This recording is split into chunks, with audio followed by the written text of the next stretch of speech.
Alright guys, so, oh my lord, that was loud. Alright, so we are going to be getting some stuff done, so that way this car is 100% race ready. Got the old big old girl right there. So, as you guys saw, she holds about 19 pounds of boost.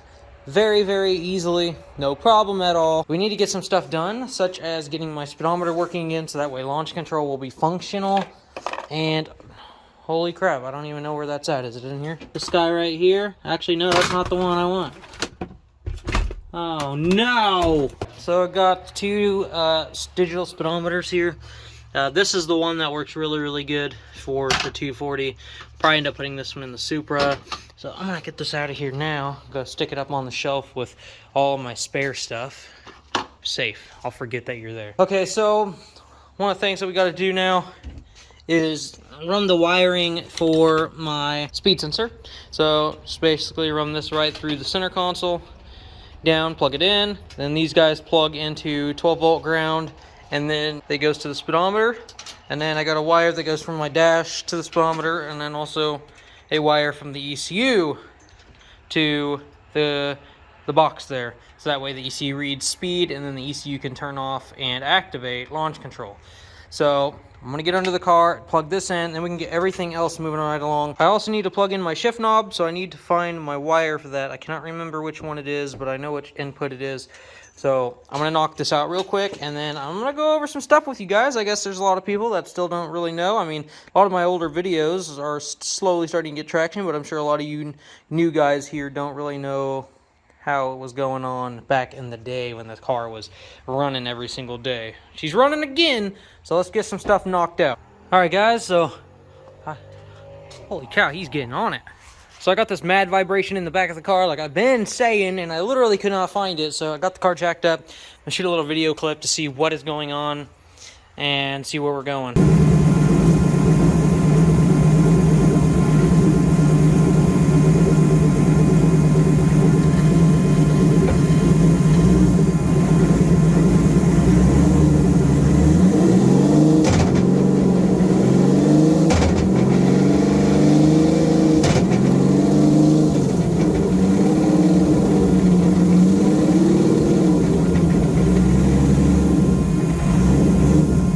Alright guys, so it appears that this wheel is vibrating quite a bit, so I'm talking with some other 240 guys, and they said swap the wheels, which is pretty common sense. So I swapped the wheels, and we're going to see what happens now.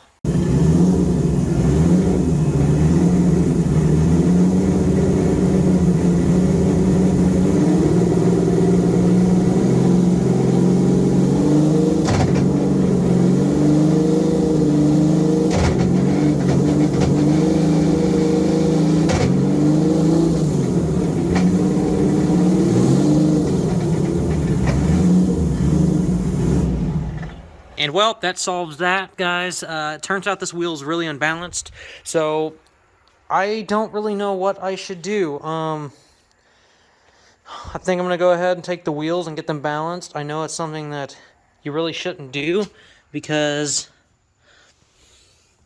you shouldn't get slicks balanced because they're immediately not balanced anymore after you do, or after you race. So I don't know if they can make that go away, but it's clear that that wheel was unbalanced because it moved to the other side. As you guys heard in the video, I got my shift knob and everything hooked up. I was shifting no clutch, so I got that worked out. I might cut the amount of time used between shifts. I might lower it because it's 0.2 of a second right now. Might lower it to like 1.5 of a second, so that way it's a little faster. And I'll probably add some timing retard between shifts, so that way it'll fire a fireball and keep the turbo spooled up. Other than that, I'm going to throw the center console and stuff back together, get my shifter and stuff covered back up because it's disgusting. And I got to run to the hardware store, get a chunk of aluminum to cover my firewall back there, or to act as a firewall, so that way I can protect myself against fire. Okay, so one of the things I'm getting ready to do, look at that freaking lift, guys. This is how much space I have racing at the track now to pick the front end up, so that way I can get some travel and some traction. But seeing how I've got a spacer on here, these stock studs don't work. So I have got myself some ARP extended studs I'm putting in both sides on the front. And I gotta do some on the back too. One thing to note about these guys is the splines on them are actually a little bit larger than the studs that are in there because they are brand new. I tried beating them in at first, but I did the other side already. Turns out the best thing to do actually is to pull them through, and they are pretty freaking long. So what I did here, I'll just show you guys on the next one. Okay, here we go. Grab myself my stud here. The other side I actually took the brake all the way off, but so you don't want to damage the brake rotor or the stud. So what I got here is I got a 1/2-inch drive socket. It's a 17, doesn't really matter, I guess.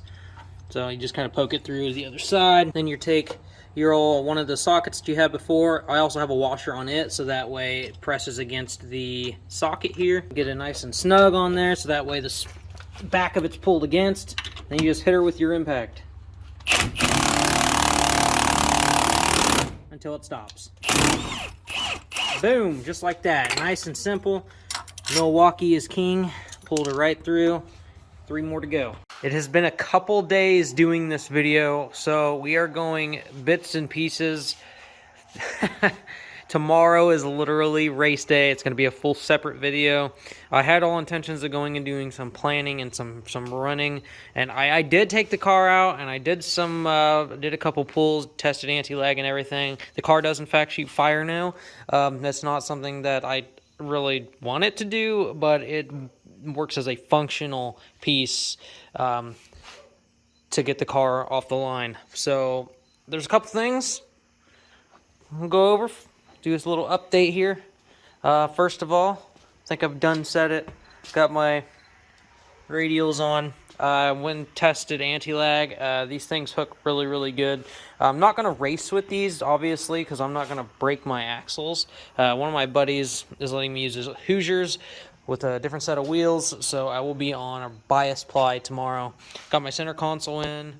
My shift knob is completely fixed. The car is completely cleaned out. Everything is fully functional. When I tested anti-lag and I launched, I was on 21 pounds of boost. With a G42, 21 pounds of boost is an easy 850 horsepower, okay? At 38 pounds, it's making 1100. And I'm not even close to 38 pounds, but at 18 PSI on a G42 1200, is like 750 or 760 horsepower. So I'm on 21 PSI on a G42 1450. So kind of calculating. And by the way that it felt similar to the 6466 at 34 PSI, except power comes on way different. It's insane. So obviously with all the different suspension and stuff, and finally being able to test the car properly, we're going to make some changes. My control arms in the back here on my adjustable camber arms, I have been running Godspeed camber arms for the last 3 years. Now I know there's going to be a lot of people who are like, oh my god, you're running Godspeed, but let me just tell you that every company starts somewhere. This is a CX Racing manifold. I have been running that thing forever on that head. I made over 800 horsepower with that manifold. This thing has been fantastic. No cracks. No freaking warping. The freaking manifold has been amazing. That's an eBay manifold too. I mean, it's obviously held something because it hasn't exploded yet. Guess I really don't have much else there for eBay quality. But Godspeed just so happened to release a version 2 of their control arms. So mine are getting a little worn out, so I decided I'm going to give the version 2 a try. And holy crap, these things are freaking ginormous compared to the version 1s. Obviously, I can tell right away there's a noticeable difference in these things are just thicker and... Dang, okay. Hold on, let me pop these open real quick. The joint here is getting a little bit loose on my old set, so there's a little bit of slack, not a lot, but I still don't really want anything moving around in the back. So I might throw these guys in and get rid of the old ones. Obviously, these things are in great quality. So decided to give their version 2s a try. Seems like, oh my god, I'm trying to break them already. Get back up there. So looks like there is some ports here that I could probably put a grease zerk in and grease them, which would be fantastic. That's a good idea. And yeah, okay, these things are just much different than the other ones. Seems like a much better option. So I'm gonna, I guess, take them off and swap them out. Doesn't take very long. So all right guys, so I really underestimated the actual comparison of these things. So look at the literal size difference between version 1 and version 2. Like, look at the freaking heim joint. Everything is just so much bigger. So if you look at my heim joint here, it's actually got some slack in it. And holy crap, I am honestly impressed. That is insane. Look at the literal size comparison.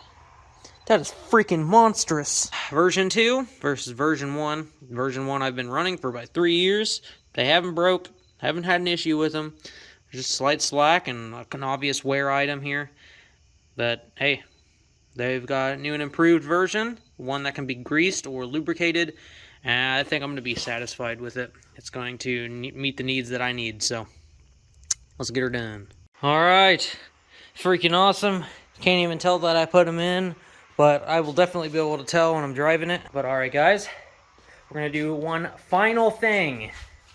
One final thing before I end this video.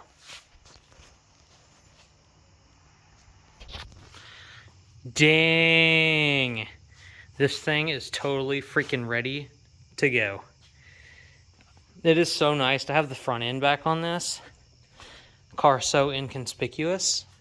Other than the 10-point cage and the old exhaust poking out. And I guess if you're coming up over a hill, maybe you'll see it.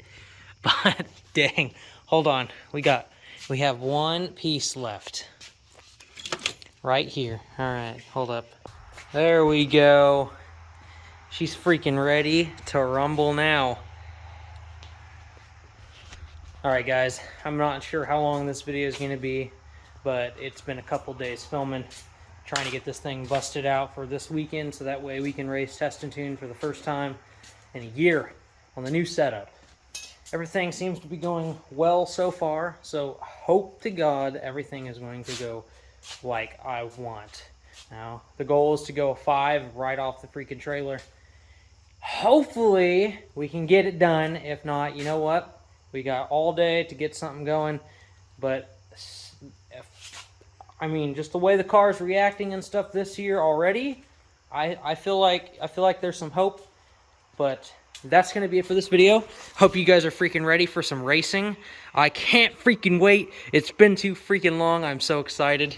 And I know as soon as I get in that freaking seat and I'm all freaking harnessed in and at the line, I'm going to start shaking and I'm going to start freaking out. But it is about midnight right now and I'm super freaking tired. I got to wake up in the morning to do a race. So I'm going to end this video right here. Hope you guys are ready to see some racing. And I will catch you guys in the next one.